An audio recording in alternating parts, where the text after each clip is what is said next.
What's going on, guys? Welcome back to the channel. We are here to make our 2025 Saudi Arabia Grand Prix predictions. We're doing it from the rig today, primarily because earlier today when I was setting up to record this video, I snapped the cable that connects my webcam to my computer.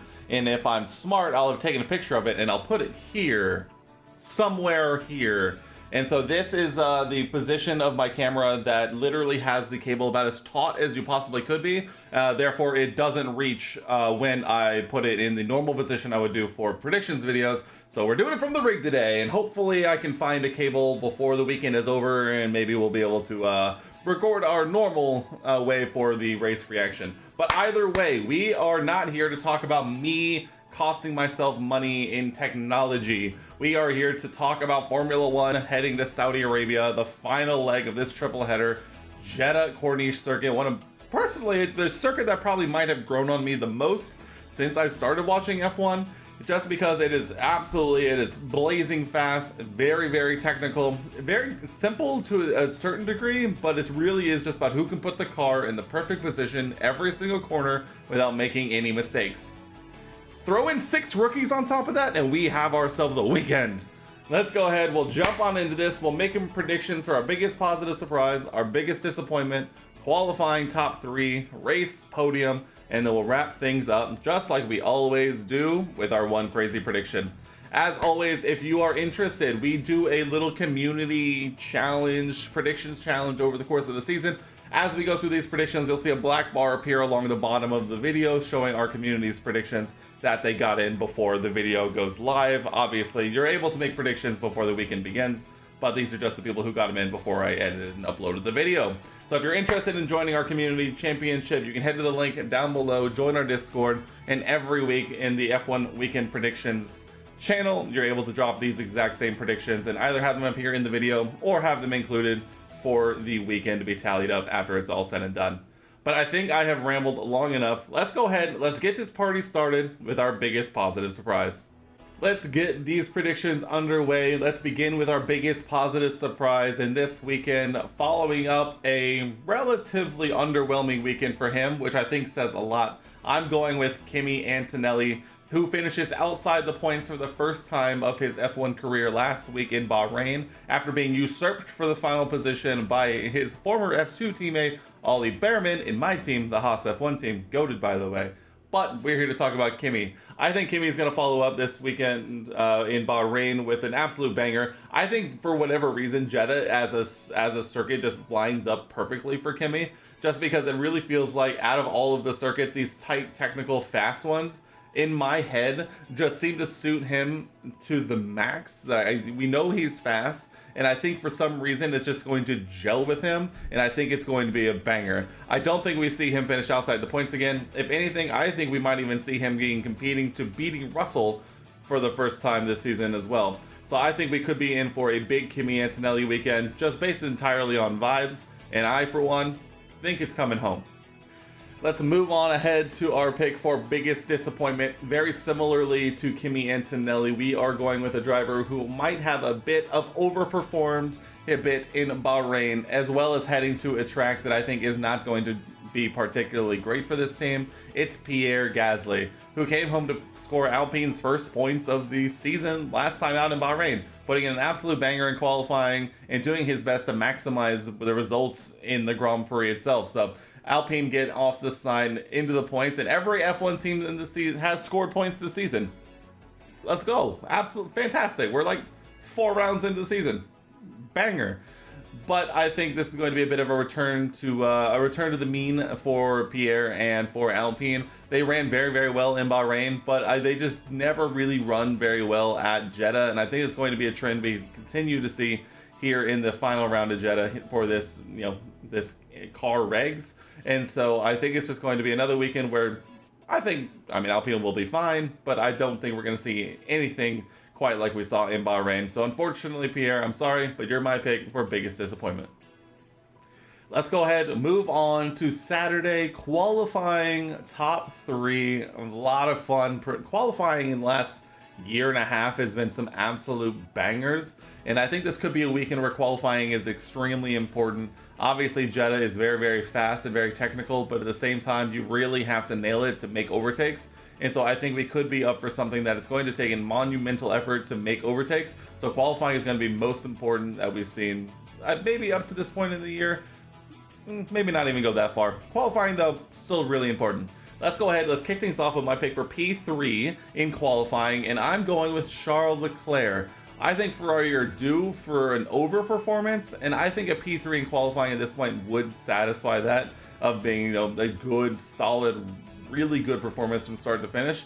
And I think it's going to begin in qualifying on Saturday. Charles Leclerc, P3. We know he's quick in qualifying, and I think it's about time we see him put in a performance to outdrive the Ferrari that the Scuderia team seems to have put him in this year. So I think he's coming home. Charles Leclerc, P3 in qualifying.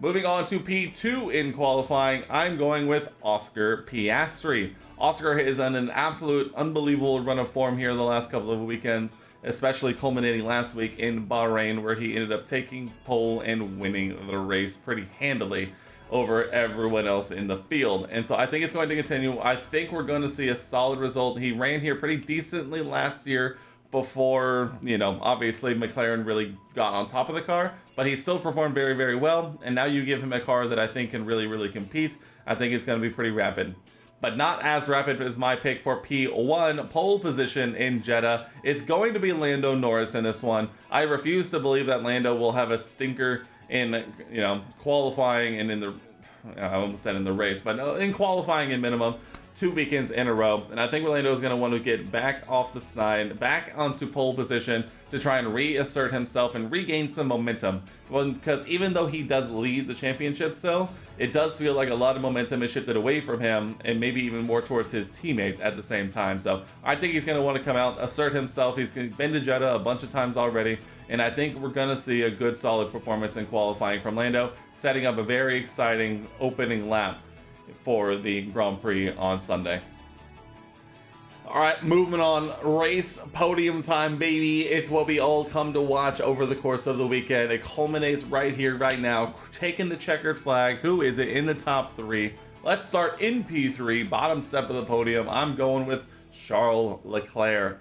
I think there's something about this weekend that is maybe just giving me the hopium. Maybe it was just because Bahrain was an absolute banger, but I think Charles is due for a podium. I think we're, like I mentioned, it just feels like we're ready to see a Ferrari performance that outperforms maybe the pace of the car. And I'm hoping it's this weekend, because I would love to see Charles back on the podium, give him some, you know, some positive results. I don't think that his results have been necessarily bad this year, but at the same time, I think we're ready to see him have that over-the-top moment, and I think he comes here in Jeddah, P3 on the podium on Sunday.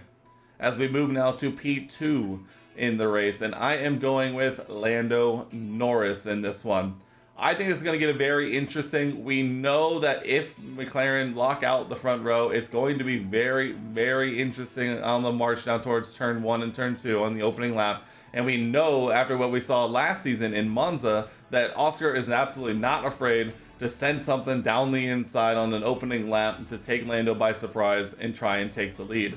So I think turn 1 and turn 2 and turn 3 could get really spicy on Sunday, especially if we have 2 drivers who are leading the championship in the same team leading the charge. I think we could be in for some fireworks, and I think it starts here. Lando Norris, P2.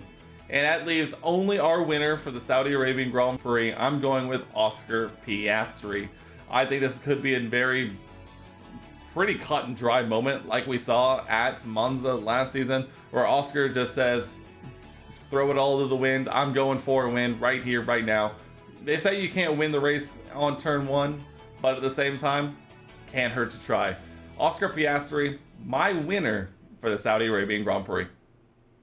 And last but not least, my one crazy prediction. I have actually started to cook a little outside the box here, and I think it's set up perfectly for Jeddah as a circuit. And my one crazy prediction is that at some point in the Grand Prix, I'm imagining it'll be later, McLaren will make an official call for their drivers that secures Oscar the win in Jeddah. I think this sets up beautifully for this circuit specifically, because if they are coming down to it and it's a 1-2 for McLaren, I think they're going to want to do whatever they can to secure it. And I think it's going to come at the expense of Lando Norris's official World Championship lead, and Oscar will win the Grand Prix and officially take over as the World Championship leader. What do you think? Let me know down in the comment section below. Guys, there we have it. Our predictions in the rig are done and dusted, and we are moving on in only a matter of hours at this point by the time this video goes up, away from the weekend beginning. Less than 24, I believe, if my math is correct. So the countdown is on. What do you think is going to happen this weekend? Let me know what your predictions are down in the comment section below. And if you made it this far, leave a like rating on the video. It really helps me out. And join our little community. We'd love to have you.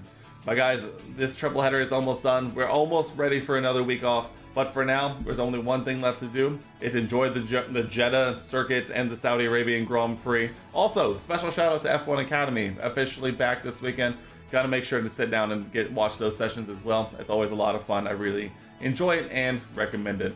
But for guys, that is going to wrap it up from here. We'll be back after the weekend is over to talk about what we saw over the course of the weekend. But for now, that's going to wrap it up from here in this one, guys. And I'll see you in the next one.